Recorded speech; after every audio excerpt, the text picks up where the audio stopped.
morning. Good morning, my dear. How are you today? I'm doing so well. How are you?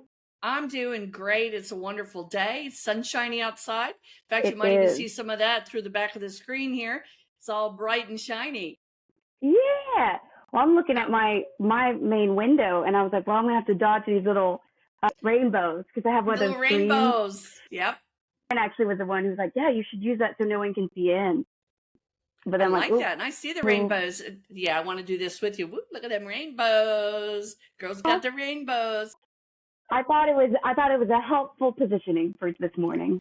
Oh, absolutely, absolutely. And really it's the other way around, folks. She is on the floor and I am in a chair, but it's like turned around in energy. So if it looks like my head is at the bottom of the screen, it is. It is. It's not an optical Whoa. illusion. You had a good weekend, busy weekend. I had a busy weekend. I worked the fair, of course, on Saturday with you, and we had a great time, as always. And then Sunday, I was at my office all day long having fun and, clients and working with others. So, yeah, busy and fun. Here we go. Always. Do you like it feels like the fall is kind of here finally, and I'm really getting excited about that. Well, I am too for a minute. And that's what's really hard for me. I get really excited. If you were to come over to my house, you'd go pumpkin coffee, pumpkin pudding, pumpkin cookies, pumpkin Uh, apple cider. And that's what you'd see. And I get real thrilled about it, right? I'm like, yeah, there we go. Until we get about a 40-degree day and I can't go sit outside. And now I'm like, you don't like it like that. yeah. Where's my heat? I'm Well, so in sad. Yeah. saying we're gonna have a, do you think we're gonna have a particularly cold winter? Bite your tongue. No, Frosty the Snowman. I don't want that. I No. know. Well, somebody said No. that they were projecting Yeah. like inches of snow, and I was thinking, no way. But then we saw we kind of had a pretty mild summer. Make a list of those people. We'll banish them. Yes. No, Happened. it won't happen. Well, again, like all things in life, the weather is unpredictable. And so we'll just see what happens. But I really don't like the snowbanks. No, I that's don't why we want live in that. Texas. Right. And I don't really care for my red wine to be mulled red wine. I don't like that. I No. like it to be outside with the short sleeve shirt. So we'll Well, see. we live here for the weather and the crazy Yes. drivers. That's Oh what my Texas gosh. has. That's Let's all talk about Texas can we, has. can we, can we, can we? Yeah. Now, before I do that, we have a very faithful listener, and I want to throw a hey Kelly, happy day. Keep Yeah. going strong, girl. You got it. You She's do so you. cute. You're so sweet. She is. She's amazing. And she's got some struggles, but she's got it. She's working it out. So, Don't we Kelly, keep it all? I and keep it shining. We do. Now Mm-hmm. let's talk about the road rage because, boy, I'm upset. I will tell you, I'm old first, just in case you were wondering that. Okay. Yes, I do dye my hair. Can you tell? And so that's okay. Another story all by itself. But I once upon a time learned how to drive. And there was Yeah. these really weird things, these blinky lights that are on that steering wheel. And even in the most wonderful cars, they tend to be still where your hands are, so you can actually use them. Mm-hmm. One goes to the right and one goes to the left. They're called signal lights. And we had to learn how to use those when we took driver's ed. Yes, we did do driver's ed in a car. Horses don't have signal lights. And so I know that I learned how to drive using courtesy. There we go. Get it out eventually. And technique. I cannot Safety. tell you how many times I have been in a situation. This weekend was really kind of remarkable. I can't tell you how many cars. And yes, I was doing probably about 76. Yeah, okay, slap my wrist. And these people were doing 110. And they were coming around me like speed demons. And they Mm-hmm. weren't all the fancy Porsches of the world. They were everybody. And some of them looked worse than my car. And I thought, your whole car is going to shake apart in about 3 seconds if you keep driving 110. But people are not using That's signal car lights. screaming too. I know the car is screaming, help me, he's going to kill me. Yes. And people swerving. I had someone, we were going for the 8th. Yesterday was the 8th. No, Saturday was the 8th. I got to get this right. 8th time to go get our car fixed Oh this God. past month. Oh, it's back at the shop today. So this is number 9. Oh Lord, have mercy. And leave it to the intuitive. I know what's wrong with it. And they better fix it Lord. this time. Oh And Lord. so We had literally, we were in a singular lane turn to the left, and we're waiting for cars to go through. And this idiot from behind, with a car about 20 years older than mine, and that, that's probably as old as I am altogether. And this idiot pulls around pulls around and goes in front and cuts off the cars in the other lane and then gives me the finger. Yeah, that's what it is. It's the one in the middle. It's not the hands of a wave. And I thought, seriously? And he didn't even use a signal light? He should have used a lot more in a signal light. He should have used his noggin not to do that. My point, and this is where I want to just say this, people, we want to talk to you. We want you to be alive. You may not think that there is such thing as bye-bye, but the bottom line is it doesn't take but a second for you to take someone else's life. 110 is not the speed limit. And I know that once upon a time we had people called sheriffs and police that used to patrol the roads. And I'm not sure where they're all hanging out these days, but just in case they are hanging out somewhere, help! Get back on the roads. We need you, the bat signal. We need you. The bat signal's going up. Slow down, people. Slow down. I want to see you. Slow down. Do you think that when people, if there are accidents on the road, right, when there's a loss of life, it does happen, especially when people are not paying attention. Yep. Texas is pretty high in mortality. Right. Literally what you just said. Do you think that, so to speak, I mean, that's kind of a new thing. Like, cars haven't been around all that often. Right. Right. But it is, I mean, that's a chosen out quite a bit. Well, it is. And it's a real selfish out because it usually involves other people. And the thing about it, and throw a little, and people from Louisiana are not be happy with me. And I did a little research on this, and believe it or not, the highest level of road rage is in Louisiana. Oh, wow. So yesterday I rode around on the freeways and the highways, actually all weekend, and I think I proved that wrong. I think it's Texas.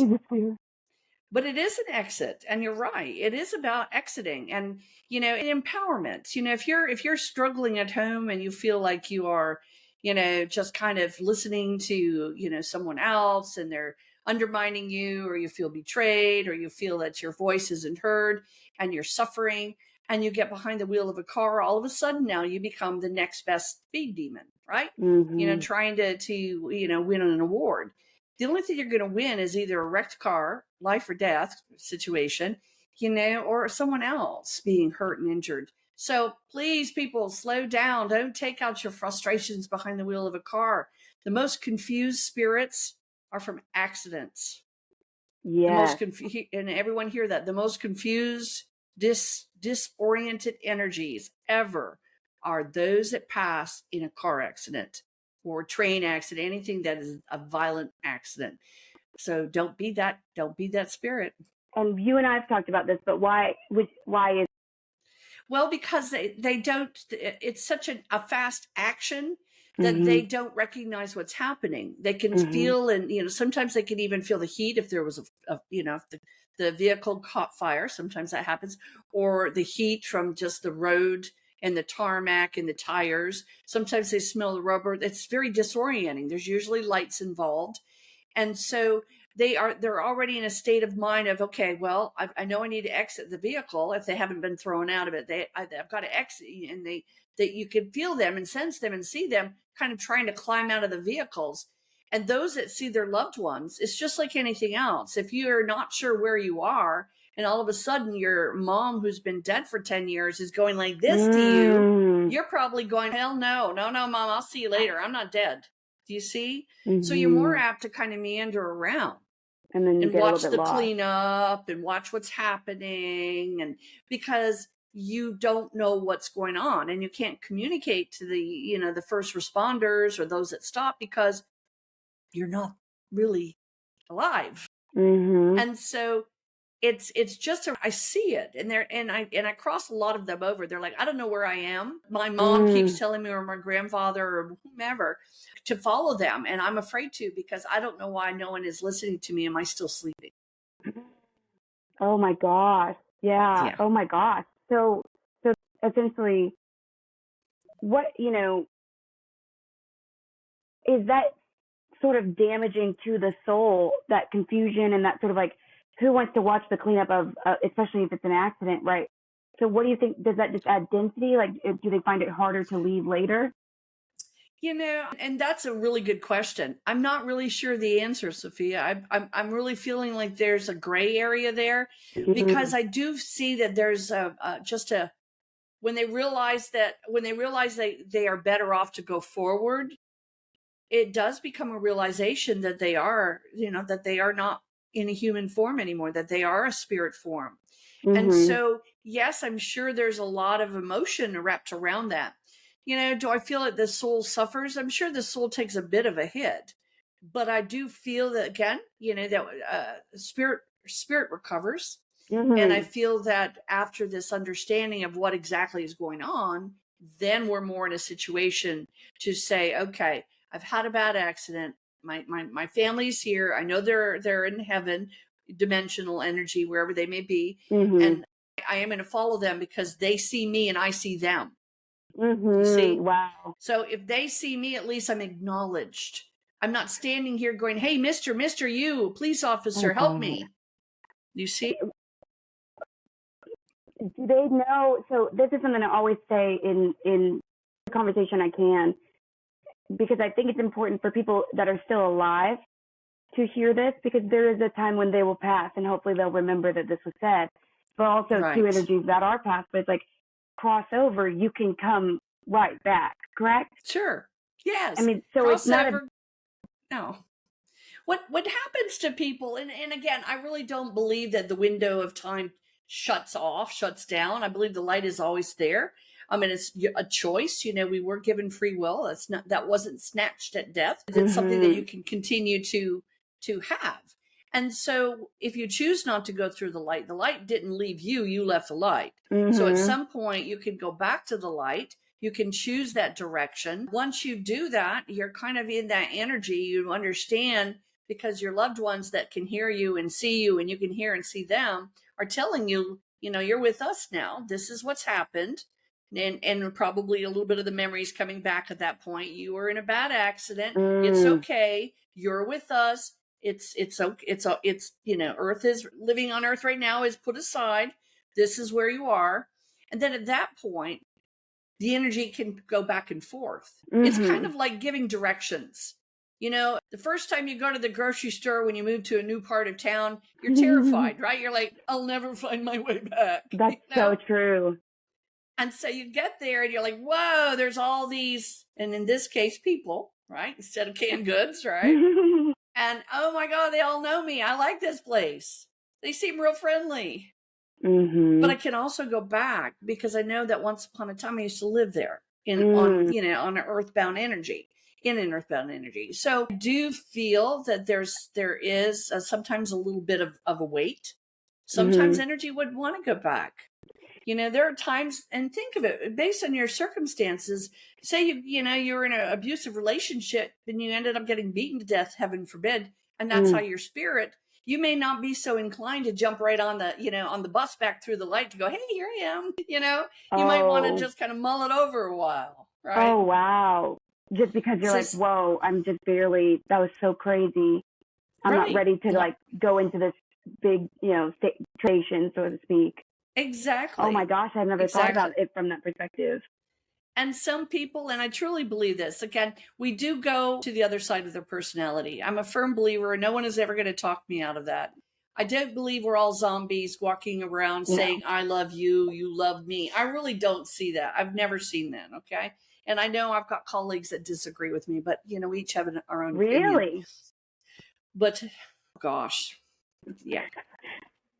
Don't get me started, because you know me. Moving on. So anyway... I'm serious. If my loved one's on the other side, I want to hear the dirt. I want to hear them say to me, you forgot to feed the cat this morning. Okay? I don't want them to come to me and go, I love you so much, and you will have a beautiful life. BS. You treated me like crap when you were here, and now you're telling me kumbaya? BS. You see? So we do want the authenticity of energy. And I do believe people go with their personalities. they may nullify some of the anger and the frustration and the hostility, but they're not a whole different person. They're just a little bit more muted when it comes to the heavy emotions. Well, that's a very interesting point, because we've talked about before that everybody's soul has a melody. Yes. And it's interesting because when we really break that thought form down, you could have a soul that is innately curious and maybe has a little bit of a temper issue, and that's in the melody. Yes. And then also there might be a propensity to insecurity, and that's the melody. And then each lifetime, those things are still true to a degree or another, whether you're a female, male, a warrior, though you're going to find tendrils of, well, it's weird. Every lifetime I wind up in some scientific background or some investigatory. It's like, well, that's your energy, and you're carrying that. Right. Absolutely. And I love that. And I like to look at it. Well, when I say that, I like to look at it. I just heard it, so I do like it. But I'll remember it for later, right? You'll probably say it back. Someone will mirror it back, and I'm like, whoa, that's profound. Because my guide's talking, I don't remember. Yep. Yeah. But think of it this way. Each of us go to, the other side, say, for instance, with our own melody. And that was so perfectly said. I love that. With our own melody. When we get to the other side, it's like we join the orchestra, right?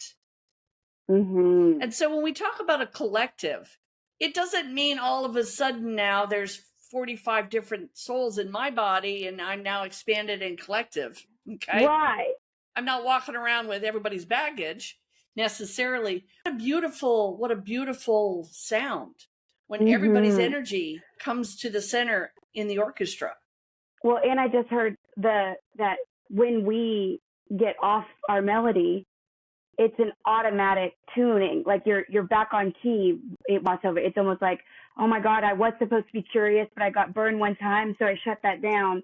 When you cross back over, you're like, oh my gosh, I forgot. Like, I do feel confident to be curious. I do feel it's almost like you just get back on key, and then you kind of like, not depressing, but like how frustrating to know that as you go back into the human experience, if you love the way your melody is, and we recognize that there's a good chance we might come back a little bit battered and off key again, because that's what that's part of what we're supposed to do, I guess.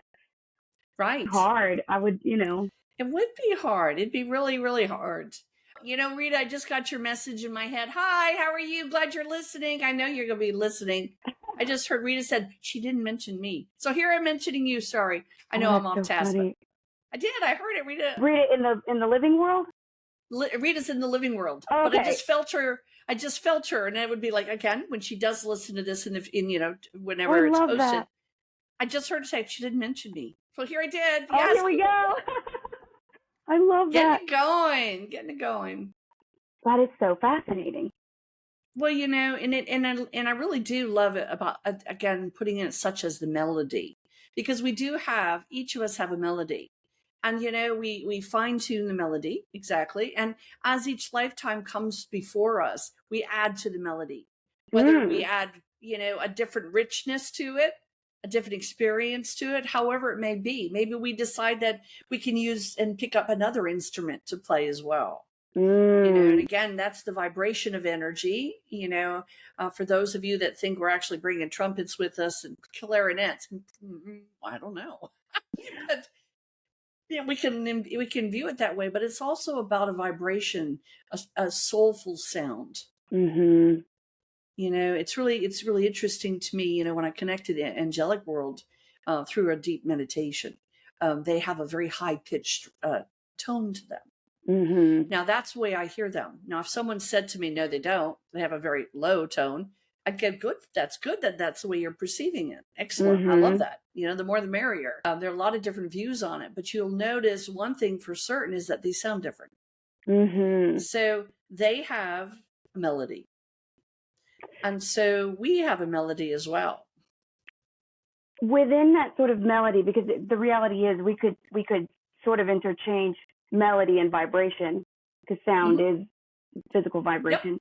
But absolutely, there is sort of, it would then be true that, say, somebody who has been making poor life decisions, I'm very off key from what I should be, and then there is almost like a stratification or like a sort of a organization around I would not feel good or feel right or feel comparable to a group of people who are more on key for a multitude of reasons.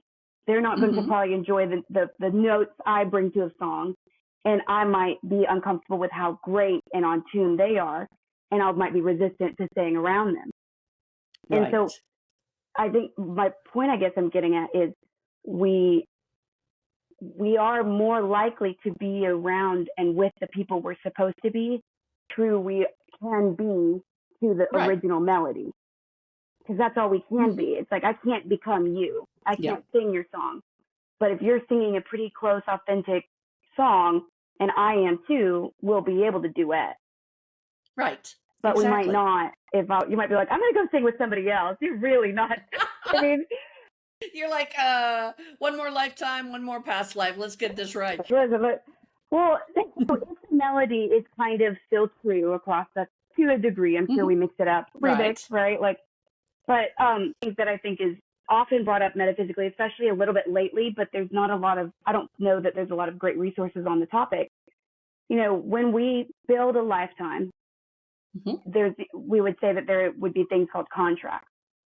Yes.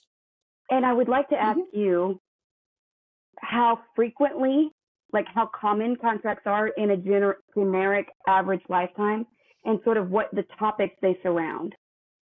100 of them, not that many. And that's and that's a really good question, because I feel like sometimes the contracts are very much determined by the soul, how many contracts there will be. Okay, because we recognize there are very many variables when you're dealing with people. You've got one person who never leaves the house, and then you've got one person who is a musician or an entertainer, and they're constantly around hundreds to thousands of people. So we realize that based on one's life, whatever that is from one to the next, if you're let's give a little scenario, for instance.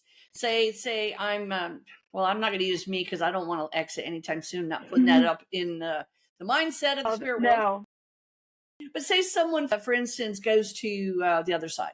They pass, they go to the other side, however long time is, because time doesn't really exist in the same way in the spiritual world. But they decide they're going to incarnate. They're going to come back. They're going to do it again. They're all excited, and they're being asked some basic questions. Okay, what do you want to do this time? Last time you were a hermit. You didn't leave your house. You lived in the woods.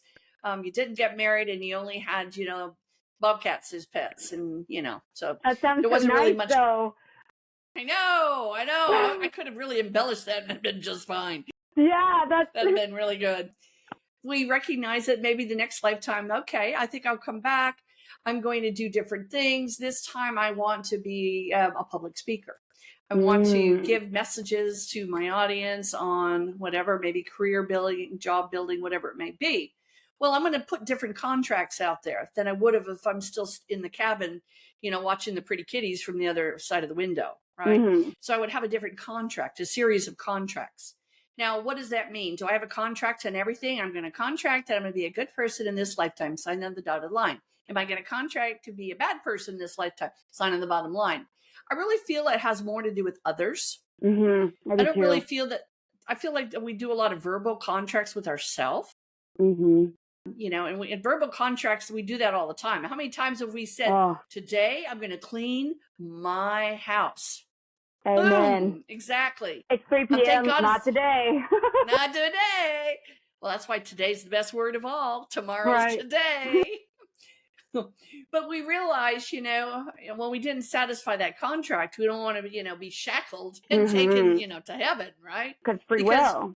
It's free will. That's exactly right. So if we have contracts, which we do here, and I do believe in contracts, I've seen plenty of people that come to Earth, and they will come to see me, and and I hear the woes. I hear all about this life's miserable.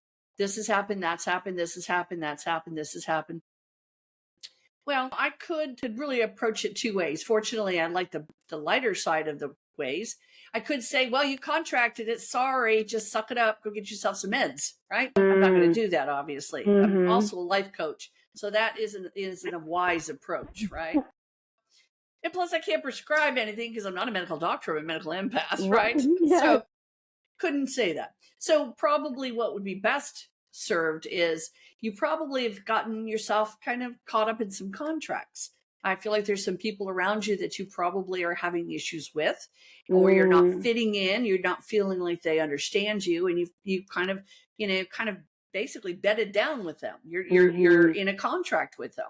Whether the contract came from the soul level or the contract came from the fact that you've got a marriage certificate in your closet in a box, you've contracted on some level. So now we have to look and see, is this contract a valid contract for you?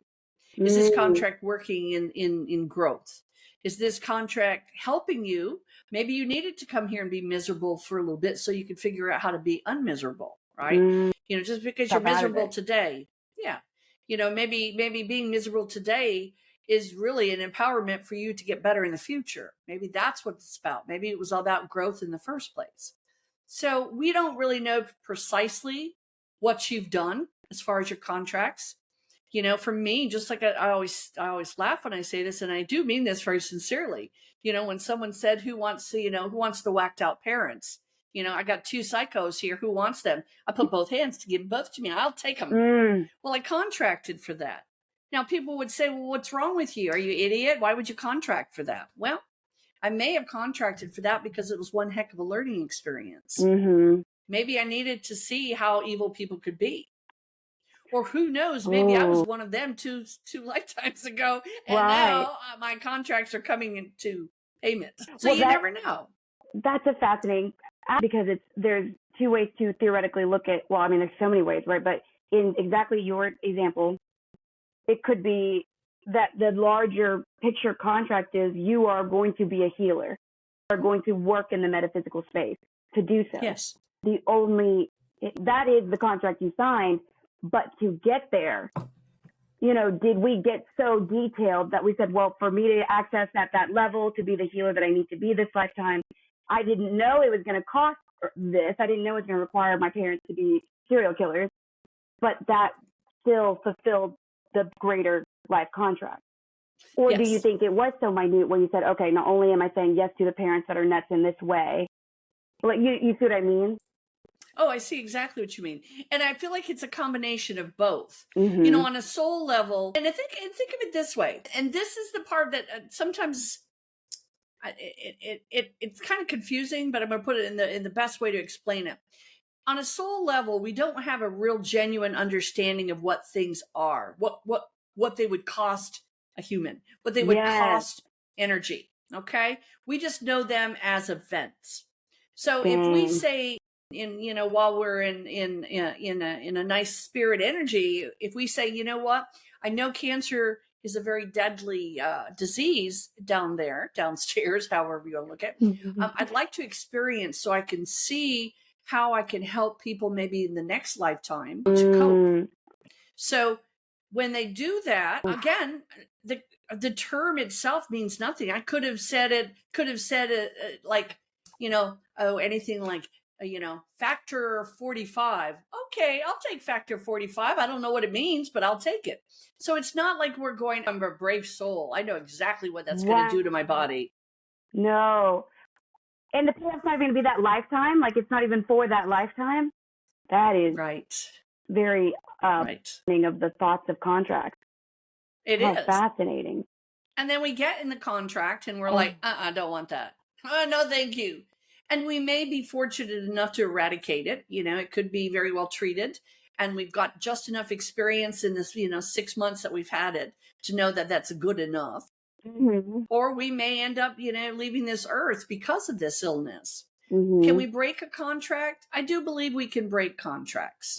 Okay. Now, I'm a little uncertain about the exit, because I do believe that contract is a pretty powerful contract. How you exit seems to me to be consistent.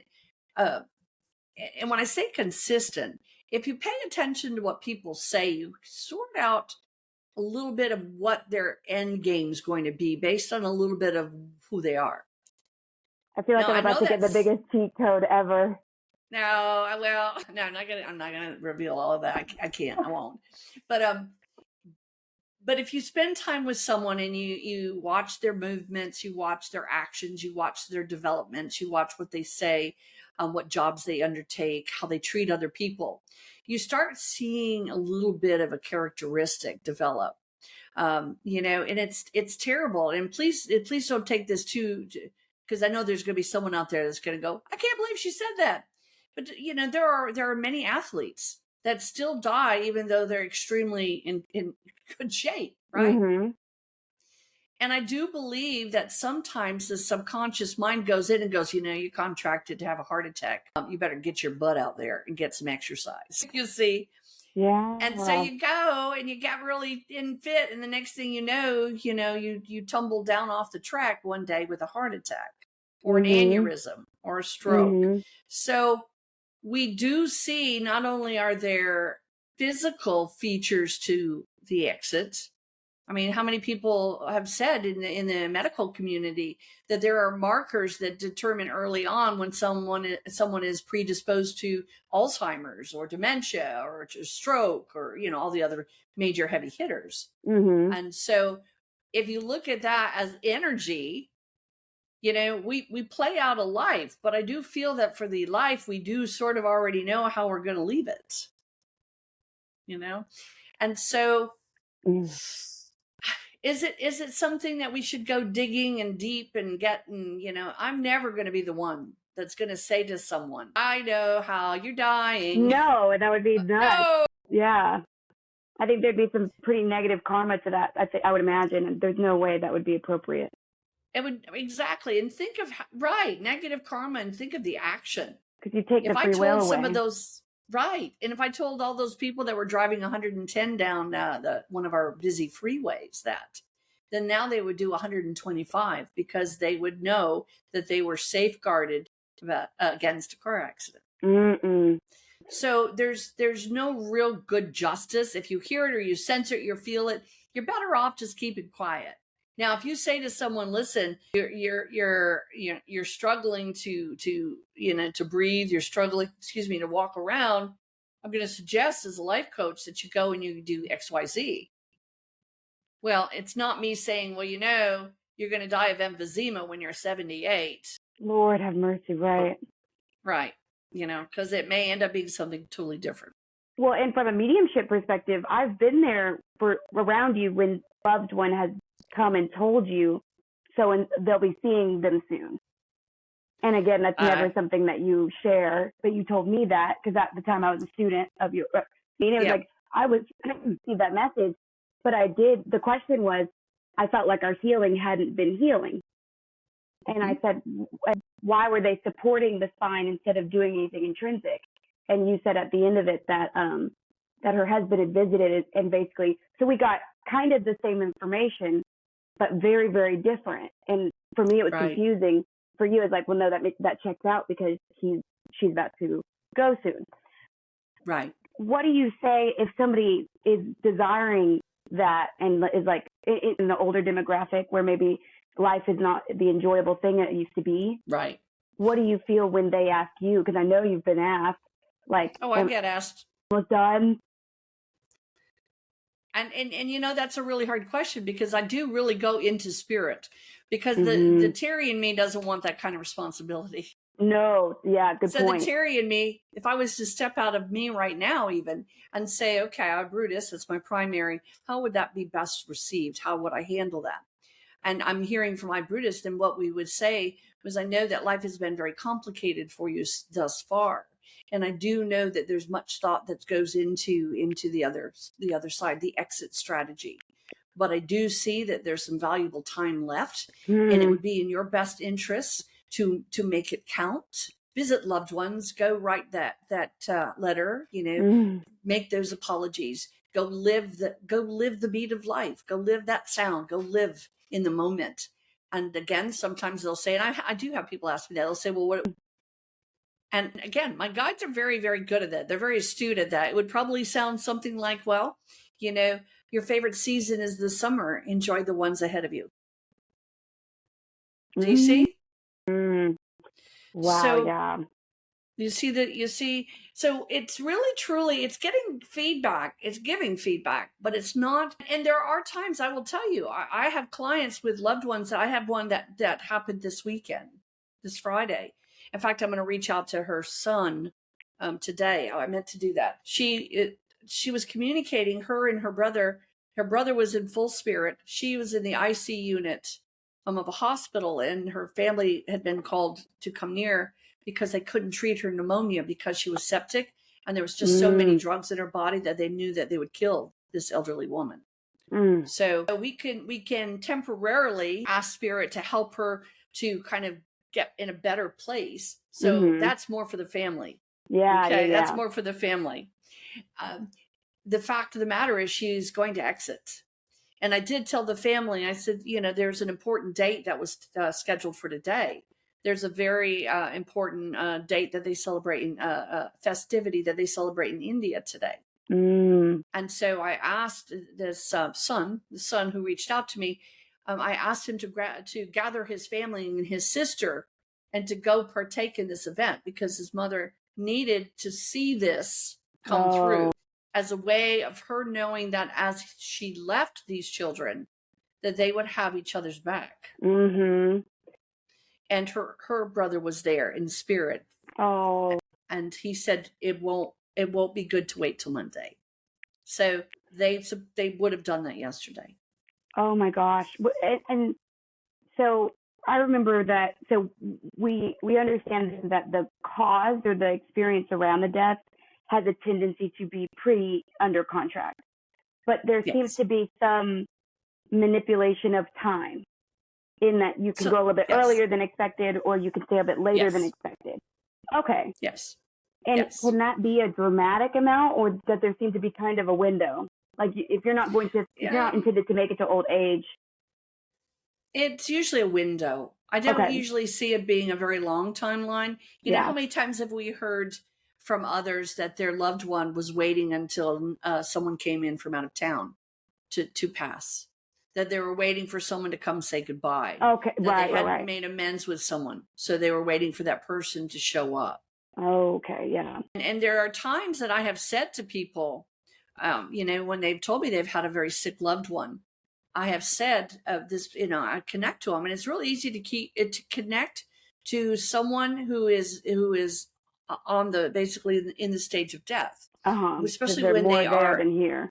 Yes, and especially in their resting state, because they are more there. So it's like connecting to spirit, like I would connect to mediumship to spirit. I know they're still not gone, but most of them is. Yeah.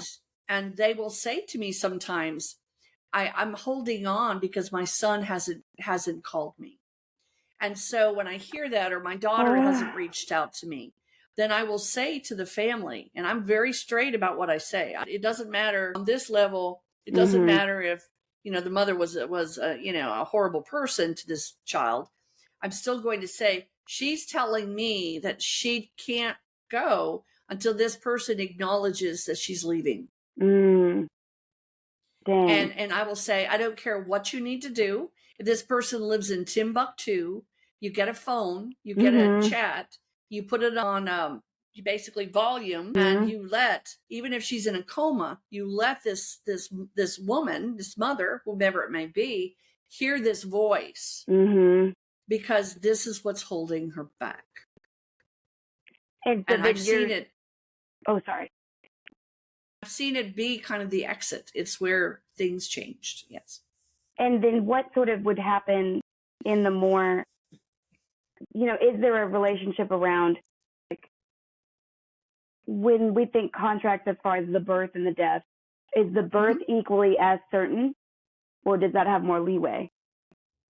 And that's a really good question, because I firmly believe, and I'm not sure if this belief system is orchestrated for me, because I have had miscarriages, and I don't look at life as death. Like, I don't look at it like they died and they'll never be. I didn't look at it. I looked at it more like it was the poor timing. It wasn't time for them to be born, or maybe they were not really mine in the first place. You see?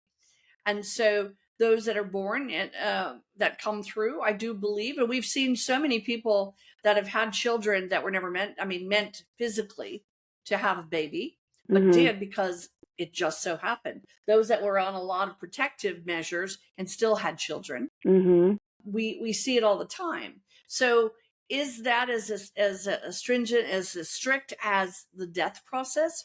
I'm not really sure. I don't really know. But I do know that there must be some plan of action, because I've seen some very unusual circumstances where, a mother has carried a child to term, but she had, severe anemia, all the heavy hitting blood disorders that would clot and create death in an embryo and in a child. She would carry this baby.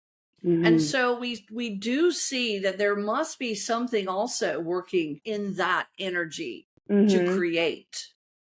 And I do believe that it is very sad to lose a baby, but I really come to the understanding that it's about timing with some of this. Yeah. And whatever that means, it wasn't a time, an appropriate time for that child, and or maybe free that will. child was in free will, right? Maybe this child needed to be your sister's baby.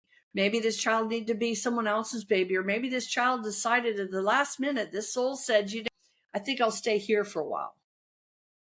Oh my God, that's such a wild thought. But yeah, that has to, I mean, because I'm sure people get gun shy all the time, especially as newer souls.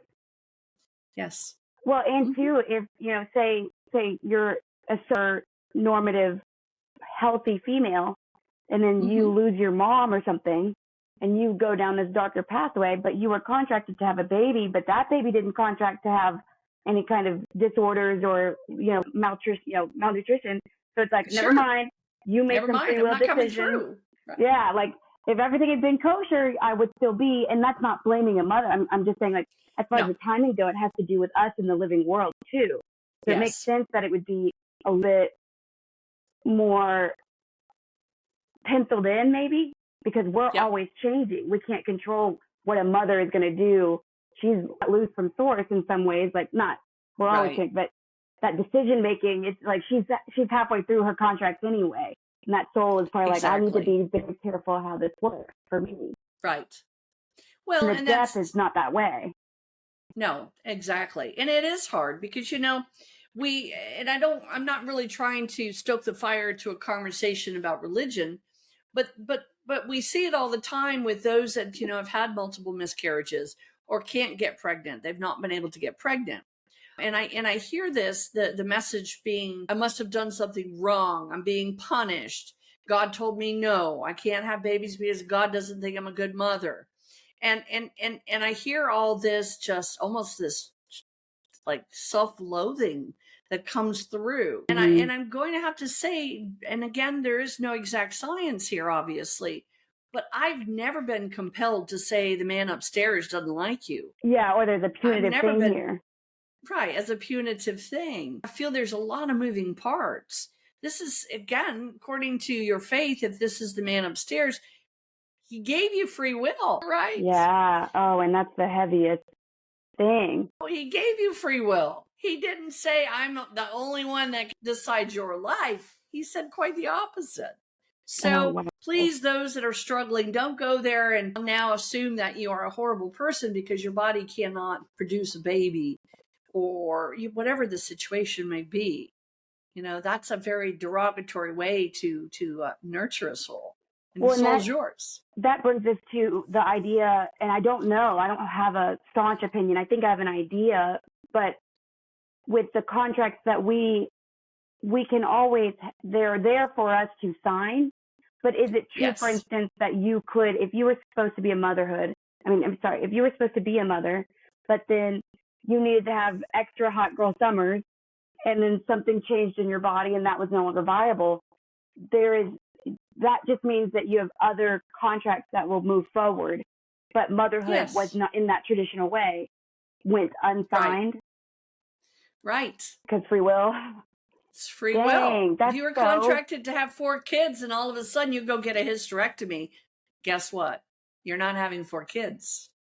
Do you think that changes, because kind of what we talked about with you, where maybe the end goal was to be a very talented healer, the parlay of contracts said this happens, But in that case, maybe if motherhood was a major contract, you did free will away from it. Is there sort of like a plan B? No, no pun intended to what we were talking about earlier, but I love it. I love it. Is there another avenue, say like a if then, where it's like, okay, I had a bunch of contracts around motherhood and parenting, or does it get more into like, oh wow, well now you're kind of like free range, I guess? Like, how does that go? Oh, absolutely. I feel, again, now I'm going to say something that most people will not really probably resonate with or disagree with. Who said the soul was perfect? Right. Exactly. At least if it's in a human body, it's not perfect, right?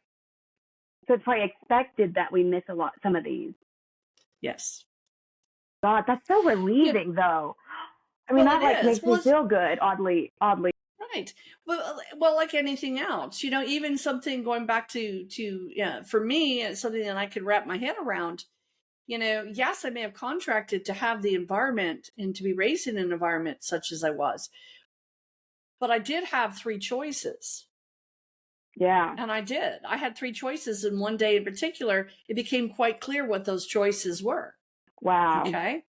I could either kill myself and be done with this lifetime and go home, and I don't mean earthbound home, but go home and go, oh, hell no, that was a little too much. You can have it back. I'm going to do something else. Okay. Or I could have been an evil person, because that was an option too. I'd have made a really good evil person. I would have. But I also had a third choice. And the third choice was to be the best I could be, to help all that I could. And that to me was also about a contract. So maybe that was plan B. I don't know which one was plan B. Wow. Oh my God. That's scary. That's fascinating. Because, well, okay. So now I get so curious. So imagine like remember when we were kids and you would get like different stickers to indicate how well you did because you weren't really being graded yet on a comprehensive scale. But like maybe I'm gonna go with a yes because I never had a sticker. Like a gold star. I know what you're talking about. But then someone might just like if you don't do that great, you get a rainbow, and everyone knows that's not as good as a gold star. Like. Oh, I love that. I want a rainbow and a sticker. I wonder if it's like, all right, if you had done the kind of the obvious choice, which would be to go evil, that you would have gotten the rainbow because that was kind of almost easier, intuitive pathway. Right. Because you chose the harder way, there is that gold star element where you're like, okay, well, we chomped through a lot of evolution by taking this very bent, windy, other much harder way. Right. And yet they're all 3 as contracts. Absolutely. Absolutely. Oh, that's so scary though. Oh, well, it is, but it's also invigorating, which shows us that we do have the option of free will. No matter where we are in the state of growth, that is such a key factor. And yes, sometimes it could get in our way. When we have free will to do something that puts us even further in a ditch, right? I mean, if I would have gone evil, that would have been a real rotten thing, right? There's still time, Terri. Come on. I know. It's so funny. I said this to I did to a group one time, and I thought it was funny because I like to get everyone laughing. Really, I in my next life I'm going to be a comedian entertainer, just so you know. I did. I said, in that time I was like 50, and so I'm a little older than that. We'll just leave it there. And I said, well, look, I'm 50 and I haven't killed anyone yet. Yes. I thought that was hilarious. I thought that was so funny. And they looked at me like, shoot, she's going to do something. And I really thought, I just went, no, don't worry, everyone's safe. And I thought, damn. Well, a sensitive crowd perhaps, but. I know. I was like, wow. I have to keep that in mind, not to be so open like that. But and then how many contract system, if birth and death have unique qualities around them as far as contracts?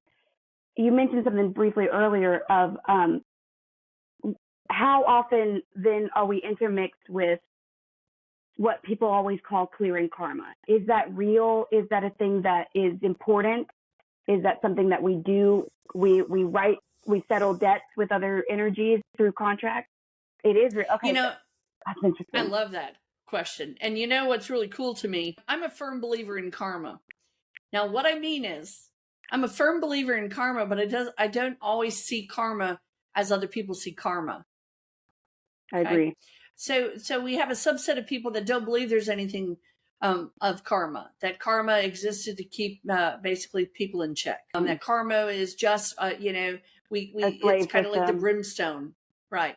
Yeah. That it ties into, it's either a loving God or an evil God. And so I know that karma has a whole lot of different meanings for a whole lot of different people. Mm-hmm. I do believe in karma. And the way I look at karma is if you can change every day by doing something that's kinder, wiser, smarter, better than you did the day before, whether you're saying, my karma says I need to be nice to this person, or I was a mean person I was told in my past life, so I'm even nicer this lifetime.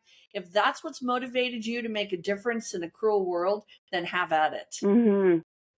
I am a firm believer of that. I am not the person, though, that takes an innocent soul who's had a horrible life and tell them, oh, yeah, you lost that job, your husband left you, your car broke down, you're really paying off some karma here, I'm probably going to, if I say it, I'm going to joke about it for a second to show her how it doesn't really line up. And then I'm going to say, you're not just practicing karma. You're having just some bad circumstances. Okay? Right.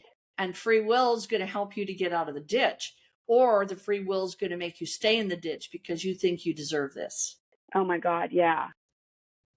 And we don't want to deserve all these horrible things that you think you are a bad person. That's why you got them. Okay. Yeah. And so karma has a whole lot of different meanings to a whole lot of different people.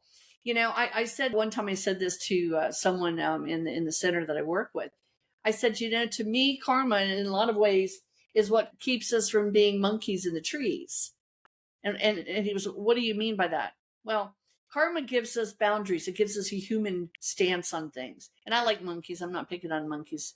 So for all the monkeys out there listening to me, I got your back too. But meaning, we would not evolve. We'd just be sitting up in a tree, just kind of, with nothing else going on. And so karma also helps us to think. It can have a positive effect and make us better people. Well, I always say something that I think is a little bit bold, and this goes into sometimes the doubts I have, because sometimes I think you have these strong opinions about these pretty important topics. How could you be right? Like, how could you think you're right? But right. I don't know. I feel strongly about this, but I would be open if you think this is inaccurate. I have a tendency to say is that karma is the thing it is. It is a record of what has happened, period. Yes. And then as opposed to it being much of an active force in the here and now, it deals more in what is done when you're done.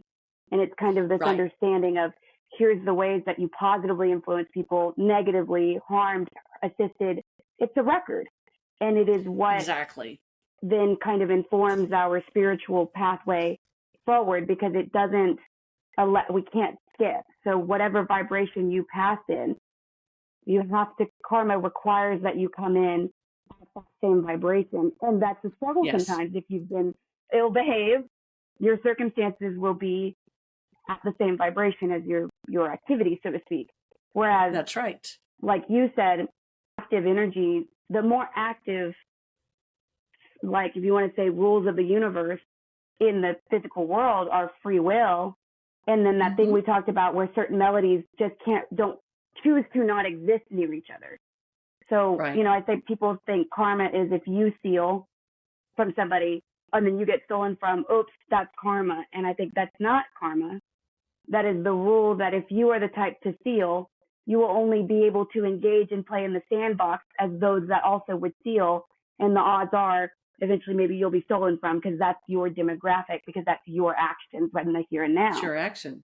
Right. Okay, because that's what I just think people think karma is so active, or that it has, you can add intent to it and have it do your work. And I'm like, karma is a log, and it is logging everything. Right. Yes, it's just logging everything. That's exactly right. I recently had an experience, and I don't know necessarily it had a heavy impact on me. But I had a woman who had been, again, very stressed, very, very just worn down woman with a very autistic child. But this child could walk. So this child was brought to, she brought her with her for a reading. And the child just sat there and was a lot of, the zoning out. And that's part of the process of it. And just sat there. And while we were talking to mom was saying, I think, we talked to karma for a minute because she brought it up. She said, well, I must be a horrible person to pay back all this karma by having her. While she's right there. While she's right there. And again, a very, very deep, significant level of disability. Mm-hmm. But I thought, okay.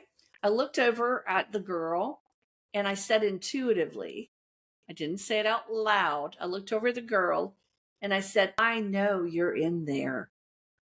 And this girl looked up like this at me and said, yes. And her mother went, what? And I said, she's listening to us. Mm-hmm. And she said, no, I don't know why she did that, but no. Mm-mm. And I looked at her mother. I said, you have no idea how intelligent she is, do you? Mm-hmm. And the girl looked at me, and that's hard for someone who's autistic to do. Mm-hmm. Looked at me and gave me a big smile. Mm-hmm. So karma, we also have to keep in mind when we were talking about karma, some families really feel like they are being punished because they have a loved one that they have to take care of. Yeah. They feel like karma is their curse. It's their sledgehammer over the top of the head.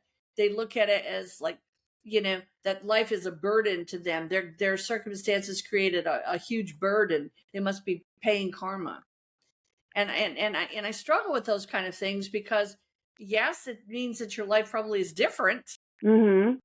But you're saying that it's just a chore, nothing more. So something's not right there. You see? Yeah. Well, and that falls to me a little bit. I mean, tell me if I'm wrong, but it almost seems like to have to be a custodian in such a full way, that falls to me under like a contract thing.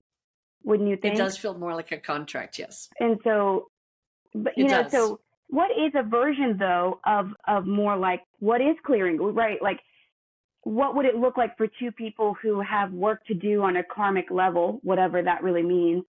What would that meeting of life look like in the theoretical to you? Well, we see it all the time in bad marriages, right? Bad relationships. Mm-hmm. We see incompatibility. We see very, very stubborn energies playing out a role. It's the greatest play, right? Yeah.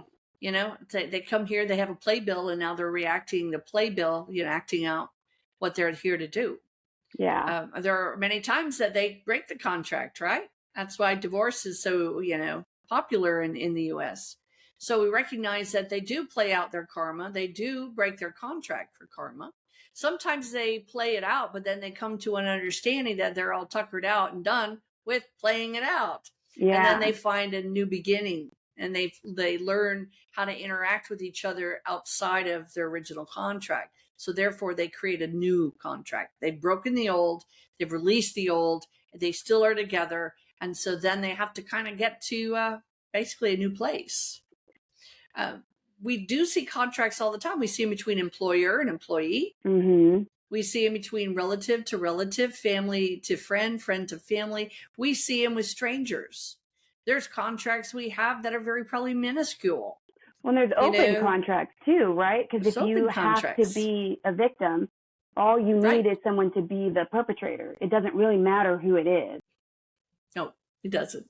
Man, so in that scenario then where I've said this and it's not landed well, but I feel strongly that this is true.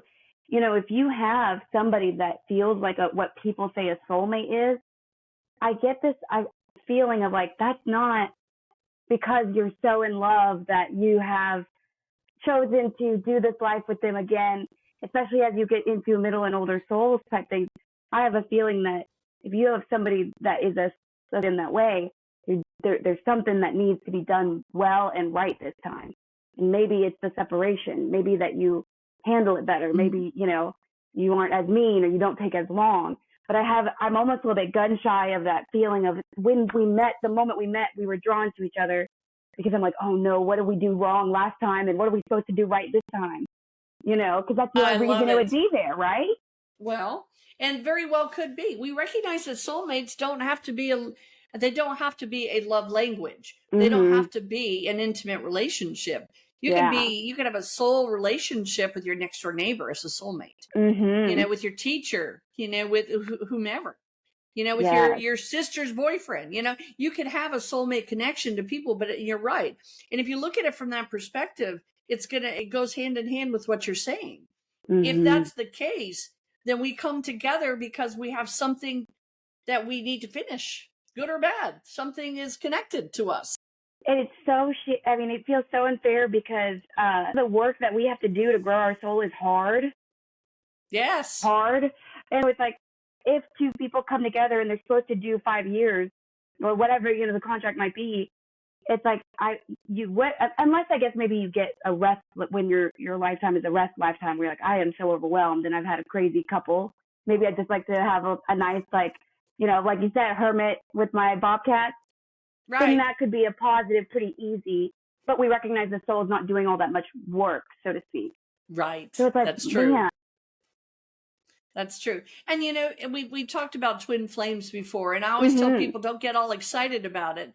When I tell them, oh, you two are twin flames, what I just did is hand you this proverbial workbook. And now you're going to have to work at it, because twin flames, unless you are right there where you're supposed to be magnetically, vibrationally connected, that twin flame energy is just a big pain in the butt. Because they have the most emotion. You feel the most out of control. You feel the most fearful. Everything about it is an uptick in emotion. So unless your twin flame is with you on the same level, that energy is not so great. Do you think it gets people, their lifetime up more than it benefits? Yes. Yeah, okay. I do. And I struggle with that with clients, because I've had to tame the beast in a lot of clients. You can't stalk him. Don't stalk him. Do not go stalk him. I've had to do that. I have had, in men too. You cannot leave her 25 messages. She doesn't want you right now. It's a bad deal. Oftentimes twin flames can tear your heart up. You have to keep them in perspective. They're only viable if you're at the same place at the same time, in again, in growth and in connection. The easy contracts. I know. I want some of those. I want the contract that says you need an ice cream cone every day at noon. I'm signing that one for 5 years, right? We can go up to 5 years. I think 5 years is great. Terri, I just love you. I love you too. There are good contracts. I mean, obviously there are good contracts. Heck, we make them every day with ourselves, right? I am going to go to the gym. It's a verbal contract, right? Yes. So we recognize there is some stealth in a verbal contract. It doesn't mean that it's all null and void because it's not signatured. We do those type of contracts all the time. And we can break them all the time. How many times have we said, today's the day, I'm going to stop eating all the sugar. And the next thing you know, you're sitting there munching the cereal out of the cereal box because you threw out all the Twinkies, right? Oh, man. And I guess the last question I would have is, do you agree when these contracts are drawn up that it's very guided? Or do you think two people unguided can be like, let's just try something? Like, how guided do you feel that they are? Or proctored, I guess? Well, you know, this might be me, because I like to be a little unguided sometimes. I like to be the free-for-all. I like to be, okay, you want a contract to what? We're going to start an ant farm. Cool, let's do this. You keep the ants because I don't like them. Right. And I'll buy all the materials. And I'll plan it. I'll blueprint them. Yeah, right. And how fun that will be, and it'll come to fruition, and then I'll be like, I'm done. That was it. Yeah. Yes, I do feel that. I feel that we can make contracts all the time, anytime. It goes into the same, it's really, think of it this way too. It goes into the same momentum, the same opportunities as when we teach people to go outside and go see something you haven't seen. Now, and they're Mm-hmm. like, well, I walk the same walk every day, but when's the last time you actually looked? When's the Mm-hmm. last time you actually saw what you walked by? Mm-hmm. Right? This time, pay attention. Make those contracts. Contracts were not always meant to be, brimstone. They weren't Mm-hmm. always meant to be drudgery. They're meant to be fun and exist because we have the free will to keep them or not. I feel like that's the part where when we forget what sorrow feels like and we forget how hard disease is, and we're like, oh man, let's just load it up. I feel Load it up. determined. I feel safe. And then you get there and you're like, oh boy, I've really added quite a bit now, huh? Exactly. I do feel that there's a lot of contracts that are negotiable. Yeah. Really, I really do. Mm-hmm. And I'm grateful for that. I'm grateful to know that we are kept to the human standards. Yeah. We can make mistakes, Love and I that, call them the though. standards. It's what I it do and I is. don't, but it's what is. So it doesn't really matter how we feel about it. Right. It is what is. That is exactly right. It's and I truly don't believe most, and I do mean this. Excuse me, and it's a little contradictory, but if people that do cruel things, and are just not good people, and they'll say, "Well, this is what I've signed up for." Well, yeah. Well, you might want to rethink some of those contracts because you're not a nice person. You're not a good person. Your behavior is horrible. Go find another contract. And you don't like it. Right. And you don't like thing. it. You're using it as a ladder to do more things. Yeah. I wonder about, when we get upset with our circumstances. Well, they're very rarely fully accidental. Sometimes they are, right? Maybe that gets into more contract stuff where it's like, this came out of the blue and I'm having to deal with it. And maybe it's like, we do have to recognize it's forcing us to sign anything. Nobody is forcing us to do that was all predetermined when we came in. And then they said, go. And now everything past that point is up to us. And I get nervous sometimes when people say, what's meant for me won't ever pass me by. And they'll say things like, I know, if it's meant to be, it'll be. That's giving up so much of our responsibility to take action. It's dicey. You're never going to land where you think you will with that mentality because that's not how it works. No, it isn't how it works. And sometimes that term, now I'll say that term, it'll be what it'll be. At times when I know that at some point you just have to sit back and either rethink a plan you just say, that it's okay for it to just stalemate for a moment and sit and not do a thing. But you're right. You can't rely on these things. Those are not active ways. Well, and you mean, by the way, you mean that phrase in acceptance of what is. But I agree with you on that. I'm use of I say I want to be a mental health professional, but then if it will be, it will be in this future where I make no effort towards it, but yet it will be. I'm like, dude, what are we talking about? What world are we in right now? That's not how it goes. That's not how it goes. It goes with this hand in hand with the phrase of someday. My favorite, expression. Someday. I said that yesterday, or I said that Saturday to somebody. No. Yep, it's in the vernacular now. I say that a lot. I love it. Well, it doesn't exist. It's a catch-all, right? It is. I love it. Well, we have done it. We have done it. Oh my gosh, we've done it. I love it too. And really, if there are people out there that have questions, yes, please. They should ask them, right? Yes, and we have been getting a couple comments and a lot just of support. And then people are coming up in person. It's been amazing. I love it. I've had a few people do that as well. And I just love it. Where this is a community, involvement. If you have questions or you want a reading, I just know that there are a lot of people that this resonates with and some of you that don't. And if you got a comment, if it's nasty and mean and hostile, don't worry, we'll delete it. But if it is positive, we'll keep it. Hey, I'm being realistic. Our experience with, what we say we believe, we're so interested in why you have come to believe what you believe. It's a dialogue. It's not Absolutely. It's a concrete thing that if you don't, believe what we believe, get out. No, not at all. Oh my gosh. Let's talk. Let's figure it out together. There's so much wonder in our world. Maybe your perspective is totally different, but maybe it's pretty cool and we need to know about it. When we don't also know that the rules you and I have experienced, there might be a whole subset of souls that function in a different way that we aren't given the keys to those kingdoms. Like, we don't know. We don't have know. experience, and that's what we try to share. That's exactly right. And, you know, we really love people. We really love the audience. We really love our listeners. We know that this is taking a bit of your day, and we appreciate your interaction with us. We appreciate your support. You know, if you sign up to listen to us, give us a thumbs up, give us whatever you feel we deserve. If not, ask Mindy. I'll take your sweater and keep it forever. Yeah. And we'll link all the contact below. And thank you guys so much for spending time with us again. We'll see you next week, though. Terri, I love Raise you. both hands to say bye-bye. Bye. I love you. Bye.